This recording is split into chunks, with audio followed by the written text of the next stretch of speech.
Alright, what's up everybody, it's Yugo, and today 2K hit us with a mini bomb. It's kind of a mini bomb because, you know, everybody's only looking forward to, you know, MyPlayer and MyTeam, but they hit us with the MyLeague and MYGM game modes. So they gave us a bunch of new updates. I'm guessing for the people that play MyGM and MyLeague, I'm sure that these ones sound really good because I read all of them. I still don't know why they had to write everything. Just bring a guy, put him in front of a camera, let him explain it to us with his words. But that's what I'm here for. I'm about to tell you guys basically everything you need to know about MyLeague and MyGM updates. Since there's a lot of things here, I'm gonna really summarize them as fast as I possibly can, because if I try to go in depth with everything, it's gonna take like half an hour for me to explain everything in depth. So I'm just gonna explain everything in basically a summary. So to start it off, they added the NBA collective bargaining agreement, which is basically you can sign players to supermax contracts like what Steph Curry got and James Harden got. There's exception amounts now, which is the MLE, the minimum league exception. Rookie scale contracts, basically there's a 45% increase on how much you pay rookies or existing rookies. A minimum annual salary. Now the league minimum is increased by 45% starting with the 2017-2018 NBA season. And annual increases. Basically players that have bird rights, now they get a 8% annual raise, and people with non-bird rights can still get a 5% annual raise. Basically, when you sign players or to your team, you give them bird rights or no bird rights. Basically, you know, NBA stuff. There's maximum salaries now. Now players get maximum contracts using actual salary cap. Like the actual salary cap, you can give people max contract based on your actual salary cap. And the over 38 rule, in the previous game you can only sign players to new contracts worth under 36. Now it's up to 38, so they increased it by 2 years. You can now give there's a 38 over 38 rule. So basically a person that's over 38 can't get a new contract during his contract, but under 38 you can. Stretch provision. You can't re-sign or re-acquire a player until July 1st of the season when the contract ends. So you guys basically get what that is. And roster minimums. Teams can now, they can only carry a minimum of 14 players. It used to be 13, but now it's 14. So at all times you have to have 14 players on your team for the roster to be valid. And they also say plus more, which is basically trade deadline date, player ETOs, moratorium period, two-way contracts, step-in rule. I don't know what the heck that is, but they basically say plus more, and there's a bunch more things that they do, which is probably not really important because they didn't really do one by itself. So that's basically that. Now we move on to the G League integration. G League is, if you guys don't know, it previously was the D League, the development league. Basically now players that are on your team, you can send them over to the D League and they can get developed and everything, and then you can bring them back into the NBA. So they basically integrated the D League with the G League, and you can or the D League with the NBA, and you can now draft people from the D League. So they basically try to make it as much realistic as they possibly can, which I think that's great.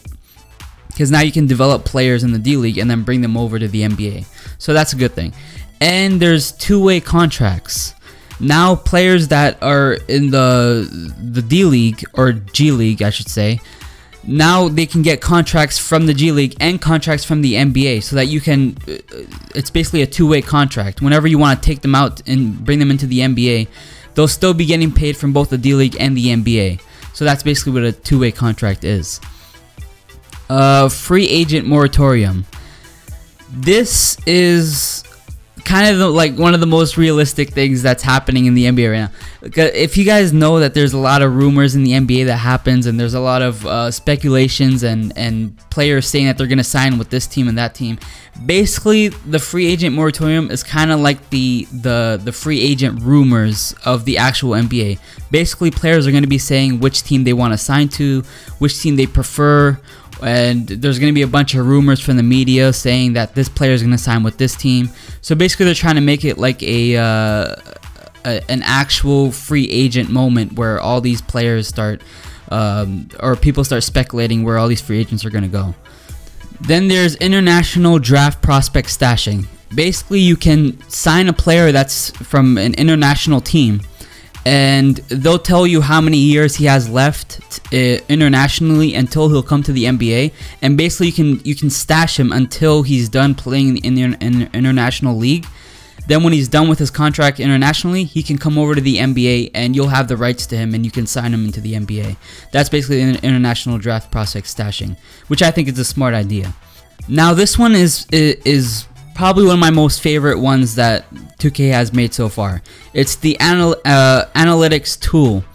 Now you're allowed to research and scout international players based on exactly what you're looking for, whether it's stats or anything else. So basically, if you're looking for a guy that can, in an international team that can rebound and defend, you can basically just search up stats like rebounding or RPG, which is rebounds per game, and you can also put in how much minutes you want to see, how much he plays, or if you want a guy that can score, you see points per game and his efficiency. And if you want a guy that can pass, you look at his assists per game. So basically you can give them, there's a tool where you can put exactly what you like from a player, whether it's points per game, rebounds per game, or assists per game, and then they'll give you a list of people that are best at that thing that you're looking for. Basically they make it easier for you to draft people internationally, which again, that's also a great addition. Then there's trading draft rights. So when you have a draft, an NBA draft, and you sign a player that you haven't signed a contract to yet, you can sign the player, then you can trade him on the same draft day to get a player that's actually in the NBA. So it's basically like a sign and trade, but you don't actually sign a contract for the player that you're drafting. So you can get, like, say if you were to draft Lonzo Ball in the 2017 draft that we just had, you can just trade Lonzo Ball for like a Paul George, and then Paul George would come to the Lakers, and then the Pacers would have to sign a contract with Lonzo Ball if they both accept. So that's trading draft rights. After that, there's cap holds. A free agent would count as your salary cap until he's signed by another team, which is horrible, because if you have a player signed on your team and no other team wants to sign him, basically you're stuck with paying him money for doing absolutely nothing. So I mean, that's probably the worst case scenario that you can have. So you gotta hope that another team wants that player and signs him so that you don't have to pay for his contract anymore. Then for the draft class, they also have an improved draft class generation. So now you don't have like these random people that 2K just generates in the NBA drafts that you don't even know or ever heard of. They actually try to make realistic draft classes, and they actually, you know, they make players who are decent and they can play, and they have like a more talented draft class for you to draft from, instead of just giving you random players that you never heard of or don't even look appealing to your eyes, right? So that's better that they improved the draft class. Then they got alternate uniforms. You can create uniforms for any created team. So if you create a team and you want to make a uniform for them, you can go ahead and do that. Just design it by yourself. Here's another cool one. They got AllStar Selection. There's a system now where it's a selection system where they pick who gets to host the All-Star game for the next year, and you can also customize the All-Star arena that's going to happen in that city. So you can, once they select the All-Star city, the city that's going to get the host the All-Star team, you can actually customize the arena that they're going to play in the All-Star game, which is pretty cool.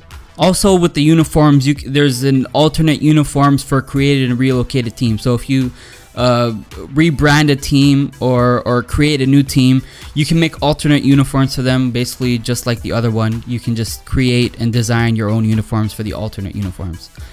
Also with the arenas, there's a rebranding in existing arenas. So say you have a specific team that you like Like if you're a fan of the Detroit Pistons or the Toronto Raptors, you can basically take that arena and edit it to how you like. If you want new floors, you want new colors, you want a new logo, you can basically edit it to and customize it to however you like, and still have it called, you know, the ACC or the Quicken Loans Arena or Staples Center, but you just have a different looking court. Now the good part, the MyLeague Online improvements. So this is the MyLeague Online feature. So the MyLeague Online owners or admins, they can make team customizations or relocations. They can take a team and completely change it to however they like. Whether they want to change the logo, they want to change the uniforms, they want to change the courts. They can relocate it to a new place in America. They can do whatever they want to the team to their liking. And they also got playoff game resets. Basically, this is a really good one. Admins can reset a completed playoff game if a player gets disconnected or leaves accidentally, so that it wouldn't be like an unfair contest. If he gets disconnected or he leaves by accident, you can reset that game so that you can play it over again, just so that it wouldn't be like a cheap game. One that I think that people are really gonna like is the player accessory frequency. So if you have a favorite player that you want, say Carmelo, sometimes he wears a headband, sometimes he doesn't. If you don't want him to wear a headband that day or a sleeve that day, you can choose for him not to wear a sleeve or headband in that specific game, and then the next game you can choose to give him a headband or an arm sleeve, which is pretty cool. I mean, you get to actually customize existing players and customize the accessories that they get to wear, so that's pretty cool as well. And if you're a guy that makes a lot of teams because you can't for some reason find a team that you actually like or enjoy, or you just like making new teams, now you can, the NBA 2K makes it easier for you to find the specific team that you're looking for. So you can basically list the team name or the city name or the gamer tag, and 2K will find the team that you're looking for easily than before. That's if you make a lot of teams. If you make a few teams, this really doesn't matter to you. Or if you just make like one team, this doesn't really matter to you. But if you make a lot of teams, this is good for you. And for those people that don't design their own logos or their own pictures or their own any of that stuff, you can find there's a new feature that's called bookmarking favorite creators. So if you have a creator that makes good designs or awesome logos, you can basically bookmark that guy, and then you can, whenever you want a new logo or a new design, you can go back to your bookmarks and find the guy that you bookmarked, and then click on him and then find all of his designs, and you can pick and choose whichever one you want. So basically they make it easier for you to find people that make good designs. And when it comes to injuries in actual games, they have a thing called hardship exceptions. So say if a bunch of players get injured on your team, now 2K makes it a lot easier for you to control the injuries so that it doesn't affect the entire team. So if you get like 3 or 4 players that get injured, 2K makes it easier for you to actually control the entire team without having to, you know, all that hassle of trying to send them to rehabilitation and all that stuff. Now 2K takes care of that, and it makes it easier for you to actually take control of your team during those moments. And they also have jump shot creator. Now this one I'm sure is gonna make a lot of people enjoy it. You can actually customize a jump shot to whichever jump shot you want, whether it's an ugly jump shot like a Sean Marion's jump shot, or if you want to make a better looking Michael Jordan jump shot, you can do whatever you want. Or if you want to make your jump shot that you probably brick every shot, but you can put your jump shot in there. So basically you just get to customize a jump shot to exactly how you want it to be. Also, when it comes to MyLeague duplicates, now 2K doesn't want you to play with duplicates all the time. So what they basically have is when you have a fantasy draft and you pick duplicates of the same player, now you choose which one of those duplicates you want to keep in the player pool and which one you don't. So basically you don't actually get to play with all these duplicates like the 5 Jordans or the 4 LeBrons and all that stuff. So you basically have to choose which duplicate you want to play with. Then you got the practice plays feature, which you get to take the team and you get to practice all the plays that you want to implement into the actual game during the game. So you get to just practice plays over and over again, because repetition makes perfect, right? So you get to practice the plays, and then you get to implement them into the actual game. And also in MyLeague, you get to create players, or player create added, that's what they call it. You get to create players and then bring them into your MyLeague, even if it's mid-season. So whenever you want to bring a player that you just created into your MyLeague, you can just do that no matter what time of the season you're doing it, which is great. And also they're having a quick edit improvements. Now in NBA 2K18, you can actually edit all the body parts for any player that you want to, and you can edit badges and their levels for every single player in the actual NBA. You can edit all these things. They call it a quick edit improvement, which they kind of already had in 2K17, but they're kind of taking it a step further in 2K18. I don't know how much of a step further, but they're doing something. And you can now relocate different teams. They have a bunch of options that you can relocate. They have a bunch of cities here. So they got Fort Worth in Texas, El Paso in Texas, Albuquerque in New Mexico, Tucson in Arizona, Fresno, California, Long Beach, California, Mesa, Arizona, Virginia Beach in Virginia, Colorado Springs in Colorado, and Raleigh in North Carolina. So basically these are the teams that you can, or the cities that you can relocate teams to. Just like how the Seattle Supersonics relocated to Oklahoma City Thunder, you can relocate like the Los Angeles Lakers to El Paso, Texas. You can basically do that stuff. And last but not least, improved MyGM slider support. There's really nothing specific in this. It's just a bunch of new customizations and or customization options and sliders. So basically they just have an improvement in customization options and the sliders that can be used to personalize the experience. That's what it says there. So I guess that's all that there really is for MyGM and MyLeague. I'm assuming for people that play MyGM and MyLeague a lot, this is like great information for them, but personally I don't really play it that much. I do play it sometimes, so I guess I'll give it a try now that they have this much improvements. So I hope you guys are gonna enjoy it.